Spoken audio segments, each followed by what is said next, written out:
Hi, welcome back to Reflections. And as I said at the start of the program, that we have a very special guest, and we are now going to be introducing her. This is June Carol J.C. Lodge. J.C. Lodge, welcome to Reflections. Thank you very much for having me. Yeah. Now, you were in town. Right now, you came in for a big show happened just a couple Yes. days ago. Pluto and Friends. And this has been your first performance in South Florida in many years. Many years. In fact, I can't even remember when I was here last for a show. It's been that long. What was the reaction for you? What? Well, I was warned that, people were looking forward to seeing me, which was a thrill for me. And yeah, they turned up and they looked like they were enjoying my performance, and I certainly enjoyed them. So, Right. yeah, it Now, was great. I usually try to remind people, artists, my guests, how we first met. And I didn't meet you personally until 1988. Even though, I've been supporting the music and playing JC Lodge, we first met in Japan, of all places. Yeah. Of all places. Hi. Because that year, what they used to, Japan Splash, they used to have different MCs. Yes. And that particular year was my year. Yeah. And I said it to you a couple of times. You have. That, I had no clue what to expect. You were the star of the show at the time. You were coming off all your big hits, Telephone, Love, and all those songs. Yeah. You were really like a pop star. Yes, because they also had released Home Is Where the Heart Is, and the video was showing in Japan as well. And that was an R&B, kind of a crossover blend, reggae and R&B. That was the first time for you there, 1988?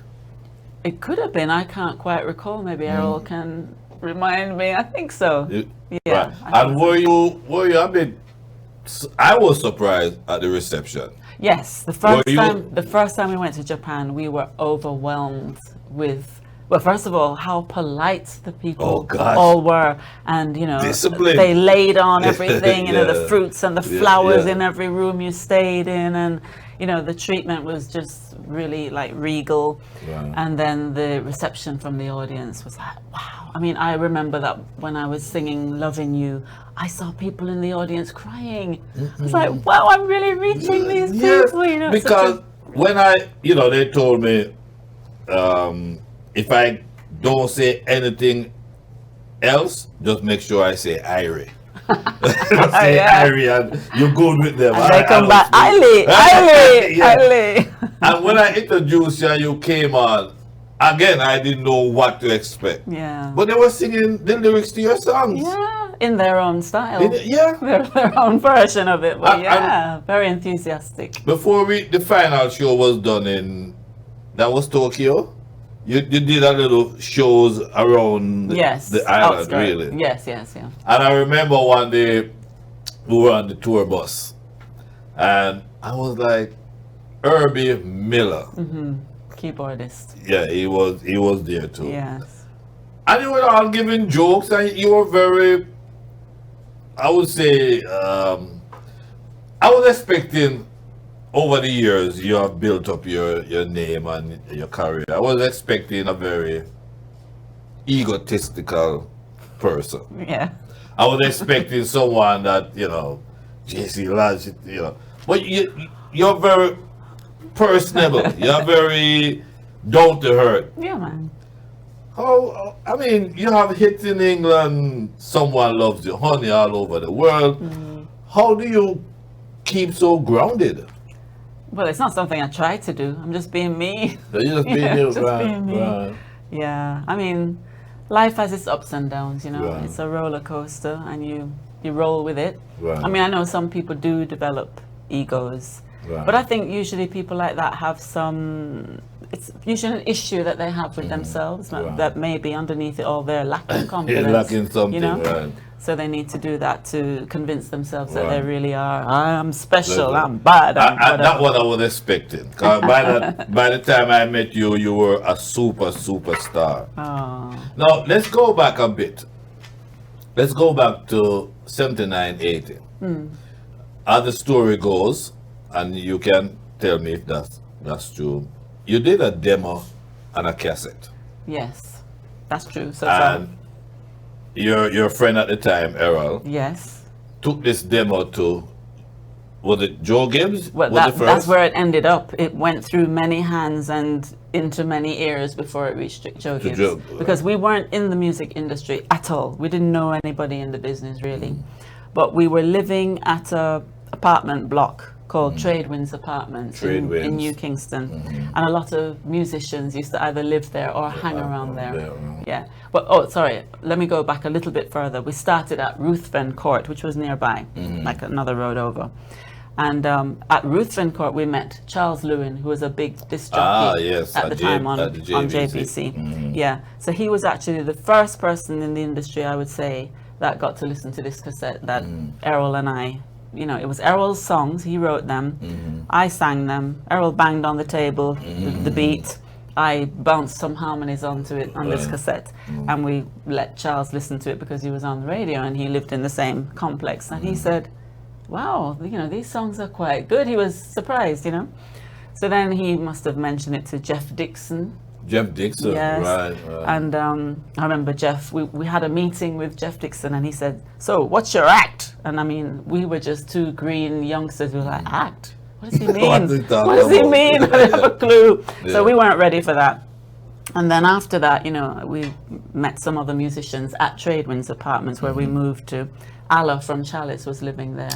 You know, Trevor was their lead singer at one Trevor point. Roper. He passed away. Trevor Roper. He was living there. Who else was living there as musicians? But you know, either living there or passing through because of Allah and Trevor being there. So that's another connection we had to listen to the cassette, and it went through quite a few other hands. Clive Hunt and some other people.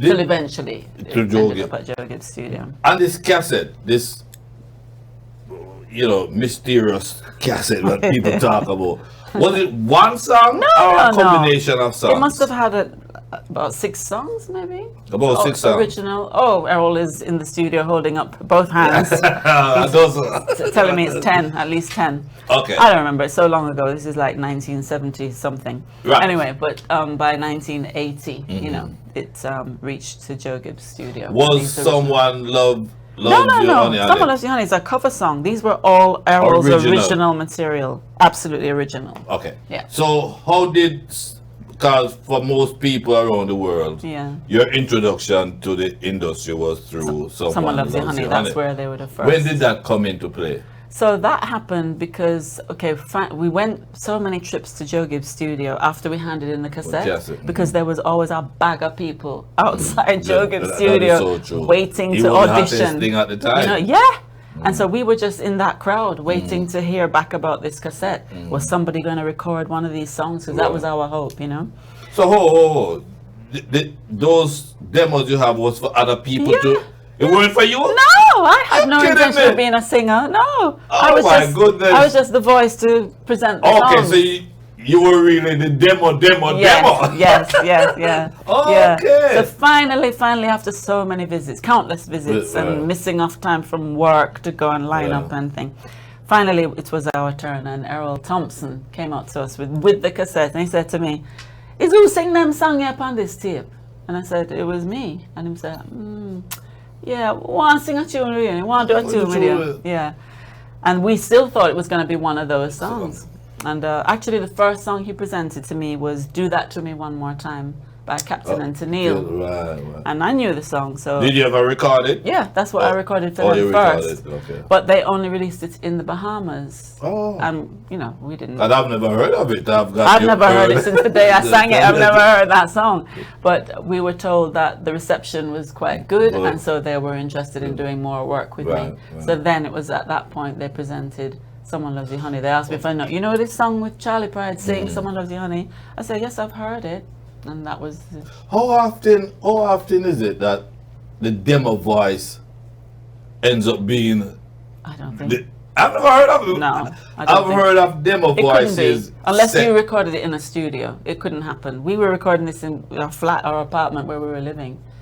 you know, on a cassette player. That's not going to be good quality, is it? You were for people destined to hear? do. You were destined for this because I know what a demo. Usually, you give a demo. This is Yeah. how I like the song to sound. Yeah. Well, you gotta get nowadays when people do demos, it's just like a recording, a proper recording, because everybody's got a home studio now. Right. You know, you have all the equipment to make it sound great, and it's Okay. all digital, isn't it? Right. But in these days, this is a cassette. A cassette. You know, younger people probably, what's she talking about? So Audio cassette. so Errol said, okay, he wanted you to do "Someone Loves You, Honey." Yeah, Errol Thompson. Errol That's, Thompson, the Joe engineer. Gibbs, engineer. Yeah. Did you try once? He suggested that. Did you try to push one of the original that? Of Errol course, made? we're always pushing our originals to this day. We're still pushing our originals. And what yeah. was the reaction when? And we got two of them included on the album. On the album. The Someone Loves You Honey album. And yeah. what two were there? It was Stay In Tonight and Pushover. And push over. Yeah. Okay. Yeah. So now they decided they're gonna record you for "Someone Loves You, Honey." Yeah. Recording is done. How long did it take them to release the song? Sorry. I think it was about 3 months. 3 months. Yeah, I think it was about 3 months. And when you first heard it on the radio, this is your first song. You didn't go out to be the singer. You No. were just, when you first heard it on the It was radio. unbelievable. It was. I mean, from they told us that they were going to release it, we were like, I'm going to have a record, and people are going to be playing this on the radio. Yeah. And Errol and I, you know, every day we were like tuning in, going from this station to that. Who's going to play it first? When we're going to hear it? And then we heard it. It's like, oh my goodness, it's me. The genesis of this record is very interesting. Did you expect it to go the route that it went? How could we have had I any mean- expectations? None whatsoever. Just hearing it on the radio alone was like, wow, what an achievement. We've arrived. Yeah. I have a record That's playing on on radio. radio. That alone was something. And then to start hearing it's climbing up the charts. It's number one on this chart, number one on that chart. It's crossed over. It's in America. It's number one on this chart, that chart. Yeah, right. It was mind blowing for a first record. For our first record. Yeah. And not many artists get that first record. That's true. Most of them have to put out a few singles and then something hits. Yeah, I've But gone in reverse. You have done it in the reverse, you know. Yeah.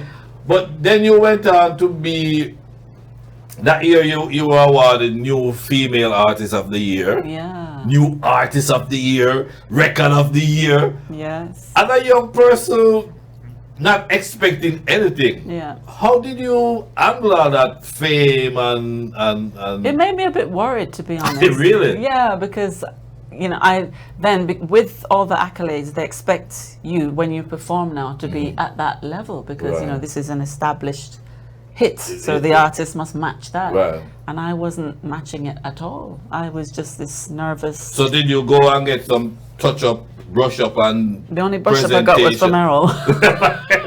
You need to get a little brush-up, how to perform, how to... There weren't any, but there's nobody in Jamaica doing anything like that, you know, grooming, preparing Right, artists. right. There's nothing like that in Jamaica. So you not, just not, not in green- those days. Just this green go person, there. Whatever never they- intended to be a singer, all of a sudden, What they go up see- there and go sing this song now. And I'm like, what I used to do is look up into the lights and kind of blind my eyes, you know, because when you look into the lights, right, you just you get can't these see. flashes and you can't see the people. That's what I used to do. And just stand on the spot and sing this song. 'Cause I saw a video with you, to be honest. It was Someone Loves You, Honey. I think Top of the Pops or Not Top of the somewhere Pops. in England, though. It No. was That song, funnily enough, it's very popular in England, but it never, I think, did it enter the British charts? Maybe it went to like 99 or something like that. Something.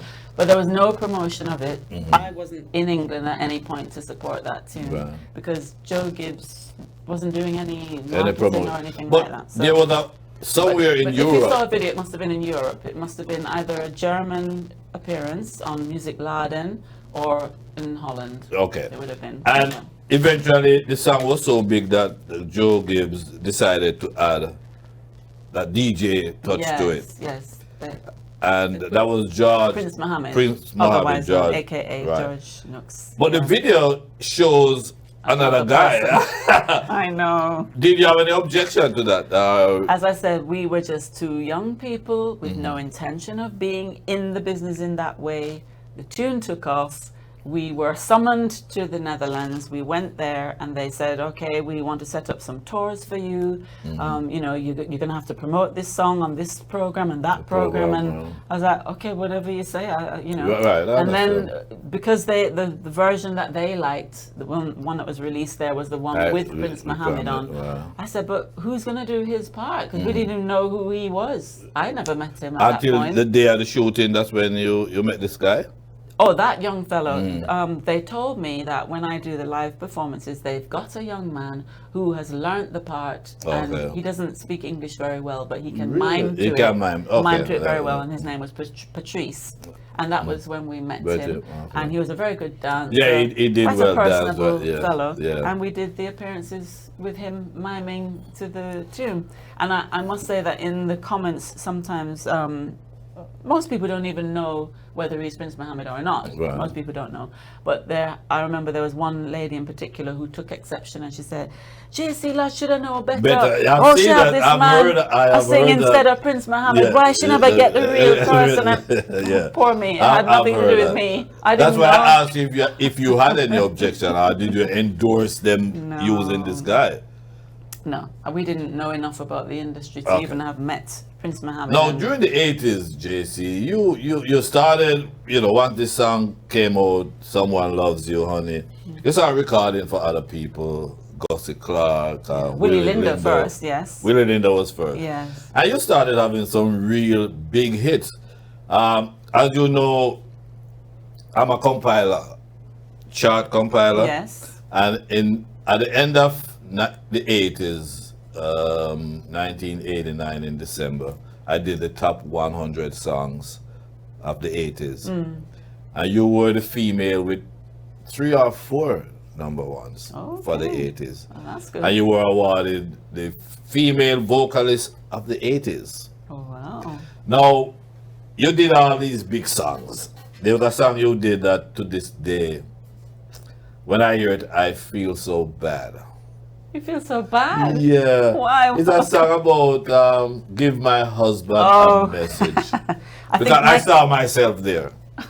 I was right there. I felt so bad. I said, man, I felt guilty. What, you cheated on your wife? You're on TV, Jesse. We are divorced now. You cheated on your wife. I saw myself there. I remember a night I got a call just like that. So it was my favorite song, really. One of my favorite songs. It really hit a chord for you. Yeah, it did. Now, I think Mikey Bennett wrote that one. Mikey Bennett? Yes. I'll get to him soon. Very good songwriter. Very good songwriter. You, after a while, you kind of kept out of the spotlight. Huh? Yeah, I kept out. Well, I've always been trying to be in it. 2 years, we didn't hear anything much about JC Lodge until... Probably not my choice, or anything to do with me. But by 1988, you came back. Now, I personally want to say this to you. Is it Telephone Love? Telephone Love is a song that opened the door for dancehall music to be embraced by hip-hop. I've heard people say that. By urban music. Yeah. Because that song, it was just a different song. One of the few times African Americans was really going for a Jamaican bass, no American nothing to it. It was just a straight up Jamaican song. Yeah. And you've been told this before. Yeah, I have heard that before. Yeah. So, I mean, I wasn't on spot, so I need people to give me that feedback. Yeah, and when you heard that this song really opens the door for dancehall into the hip hop market, what did you think? Well, that's an honor, isn't it, to achieve that? That's great. But it's not down to me alone. I mean, yes, I've contributed to it with my vocals and my interpretation of the song. But of course, Mikey Bennett and Hopeton Lindo and Gussie Clarke, who produced it and got all the musicians in, and got the excellent Stephen Stanley to Right. engineer, and you know, so it's Well, everybody coming the rhythm together. though, Yeah. from what I was told, the rhythm was made specifically for Gregory Isaacs. It was for rumors. For rumors. Yes. And whose idea was it to throw you on a big strong rhythm like that? Throw me on like throw that. you on it, and you ended up being the biggest of all the songs on that rhythm. Whose idea was The it? thing is that we had done an album with Gussie before called I Believe in You. Okay. And Bob Andy had written the title track. Mm-hmm. And this was a lovely song, very sentimental and, you know, pretty melody and all that. And yes, I liked aspects of that project, but at that time I'd reached a point where I wanted to not just be seen as this lovebird, which a lot of Right. Jamaican producers like to call the ladies with the sweet voices, Right, and you know, right, right. yes, here's another lovebird. I wanted to brook out for a lovebird. And this So- gave you the opportunity. No, so Errol and I, we both were of like mind, and we said to Gussie, look, that project, yeah, you know, it had some good songs and all that, but can't we get something with a bit more edge, something with a bit more of a dancehall flavor? And him say, all right, let me see what we can do. So he had his team of writers, and then when that rhythm came along, Rumors rhythm, he thought, well, I could go on this, you know, and it had a bit more of an edge to it, more of an urban feel. So then Mikey and Hopton, and I don't know what role Carlton Hines had in it, but his You're name probably is one called, of the co-writers. yeah. So they came up with this song, and when it was presented to me, I was in the studio the day, and they just had a piece of it, and they said, "We have this tune, you know, just go around the mic and sing a piece of this." And I said, "But if it's not finished yet, just Oh, you finish gotta it sing, first." yeah. You know, no man, just sing it. We just want to hear, you know, how it yeah. will feel. Give And them I- inspiration. Yeah, so I went round and I did this thing, and I was in my mind, I was thinking, I'm not sure about this. I'm not sure this works for me. But I sang it, and then they gave me what they had, and then later on, you know, more of it. So you weren't the first wasn't person. sold on it Right, first. For the rhythm, you were almost like the last person to go on it then. I Since it don't know was if broken I up was the- into. Yeah, I don't know if I was the last They one, had but 2 albums out of it, so yeah, most likely. I don't know where I came in that Right, you know, right. list, but it took me a while to get into it, because I remember at the time Admiral Bailey had a tune, Jump Up. Oh yeah. And I really loved that, and Yeah. that's the kind of rhythm I was Oh, imagining right, being. I don't right. know how it would have suited Edgy. me, but yeah, but that's what I was thinking Yeah. of. So this Rumors rhythm wasn't coming, you know, wasn't sounding like it in the vein that I was thinking of. But I eventually, you know, I kind of tried to make the song feel more like Right, me, right, you know. right. So I did my little adaptations, maybe in the melody or whatever. And I had to go remember with it. when it hit the chart in New York, and it hit the chart based on local sales, local requests. It was on the local chart. Then it dropped out of the #1 position, went down maybe 8, 9, and then WBLS picked up the song. Right. They normally, these urban stations, they will see what's happening over here, and then they say it was so massive in the ethnic market. That they couldn't ignore They it. couldn't ignore it. Right. And once they picked it up, it's like starting all over again. Yeah, New it did have a sales, new new. lease. Yeah. That even Sony had to bring in Shabba to do a piece and with you. Yeah. Telephone Love and whatever him coming with his part. Yeah. That song there to me is either your first signature song or it's your second signature song. I'd call it the second signature, because Because Someone Loves You on Yeah. it will always be hasn't died. as a die. Yeah. The success of Telephone Love led to major labels came knocking at your door. Yeah. And you went with? Tommy Boy Records. Mm-hmm. Yeah. Which was a rap label, but we decided to go with them because they had somebody working with them in A&R called Ed Strickland. Oh yeah, I remember And- that name. Yeah, and he was so enthusiastic about me and that record and what we could do together. And you know, Errol had a good chat with him, and yeah, he took us to the label, and they liked what we were saying Yeah, and right. what we had to show, and yeah. So How they many took us albums on. you did for them? One album. And the album It was? one album. It was called Home Is Where the Hurt Is, named after And the. that was Sorry, another wrong mistake. Not called Home Is Where it was called Tropic of Love. Tropic of Love. Okay. Yeah, But Home Is Where the Hurt Is was the track that they released as a single from that album. Now, I know you are very talented, not just as a songwriter, singer, but I remember you had a very popular television show in Jamaica. Oh, yeah. It was geared towards children. Yes, with the children. educational but fun Right. for children. Right. Yeah. Sing and Learn. What, that was the name of it? Yeah, Sing and Learn. What was your intention with that television program? Well, it was based on, it was Errol and I that produced it together, and it was based really on some songs that we had done for children, and packaged in 3 different cassettes. At the time it was on cassette, called Sing and Learn, and it was for ages, say, from 4 up to about 10. 4 to 10. Yeah, and they were all educational songs, but done in a fun way, and the musical arrangements were covered all sorts of genres, because we saw how children reacted to music and how they learned. The songs that they heard on the radio, they picked them up like that. Right, that is so we so thought, true. well, Right. you know, if we put messages that we want, you know, things about social etiquette and things like that to music, then they should pick that up just as quickly, you know.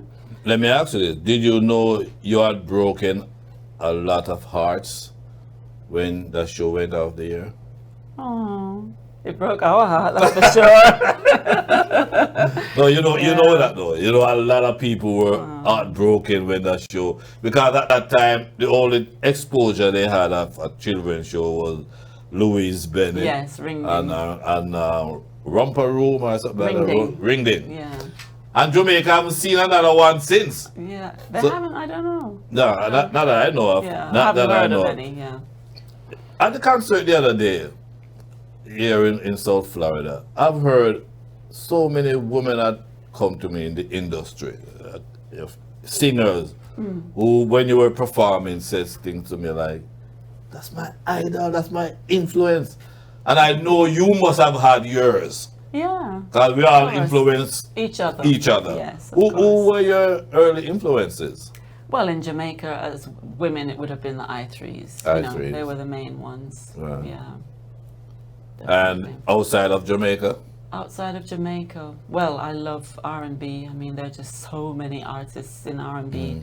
And even in Jamaica, it wasn't just the female artists that were my influences. Of course, Dennis Brown and Bob Marley and John Holt and, you know, Delroy and people like that. But outside of that, R&B, wow, all those soul groups, just too many to mention. But the ones that I really loved were the Moments, Delphonics. Moments? Yes. You're a group girl, huh? I know, and the Delphonics. Yeah, a lot of the groups. For some reason, I really love the groups. Was Shy Lights on the list? Shy Lights, yes, but Delphonics and the Moments. And the Moment. Earth, Wind and Fire. Oh my Those- goodness. Oh my God, they still give me goosebumps. When I came down here to Florida from New York, 2003, one of the albums that the station had that was getting a lot of plays was the country. Oh, my album? Your album? Oh, yes, Reggae Country. Reggae Country. You Yes. had 2 volumes. Yes, I did those with Jetstar in England. And we were just hoping you were just gonna continue for a while, because there's a song out there, Free and Single. Oh, yes. Single and And free. female. Yes. Yeah.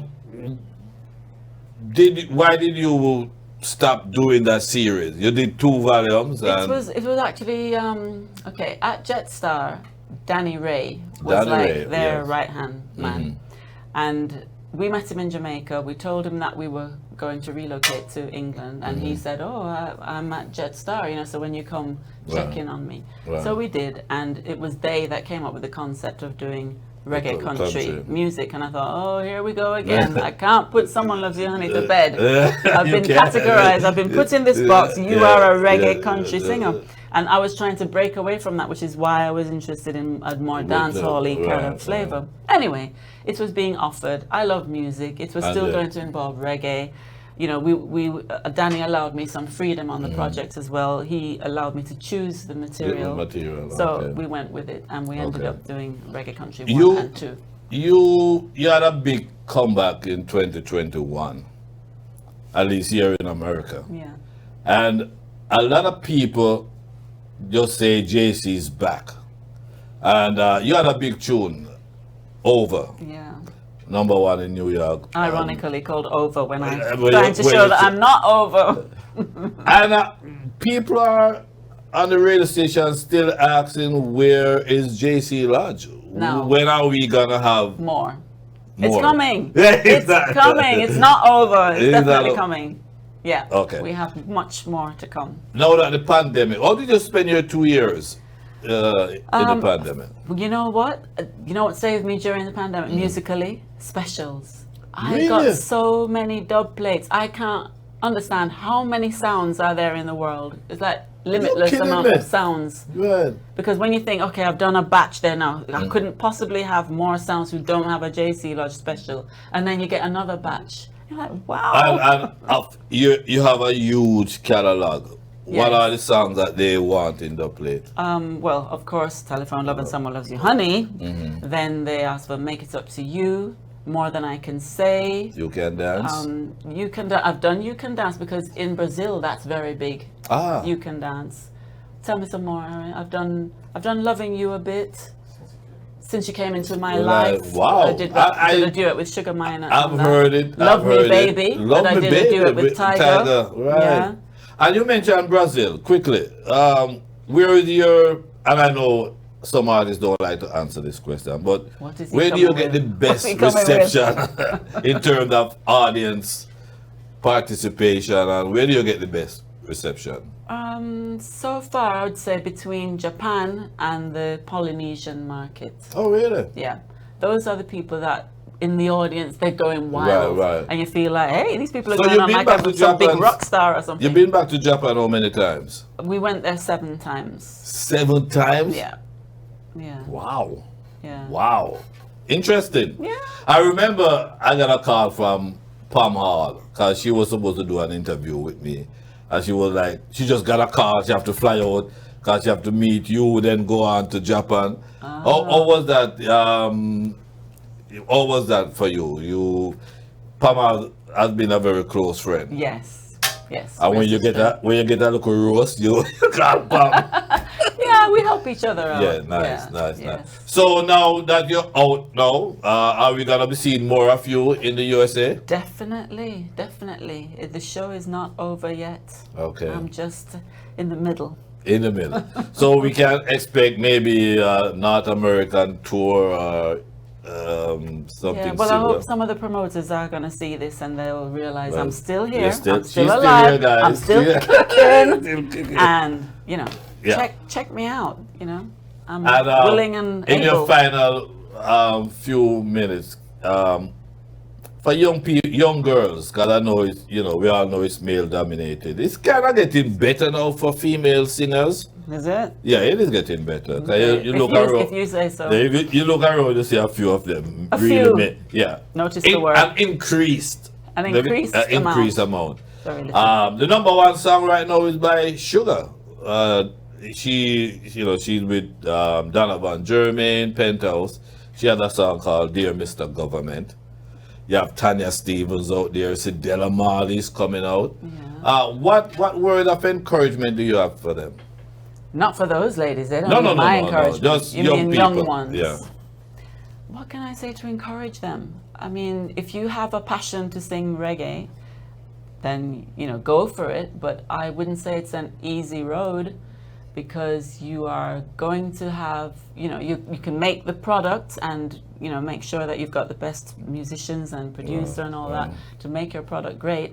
But then you've got the problem of, how do I get my product exposed? Right. So I think there are people who could probably help me with that. I don't think I've got the answers. So, yeah. But obviously making a video is a good start, and getting that up on YouTube and all the other platforms that young people know about more than me to expose.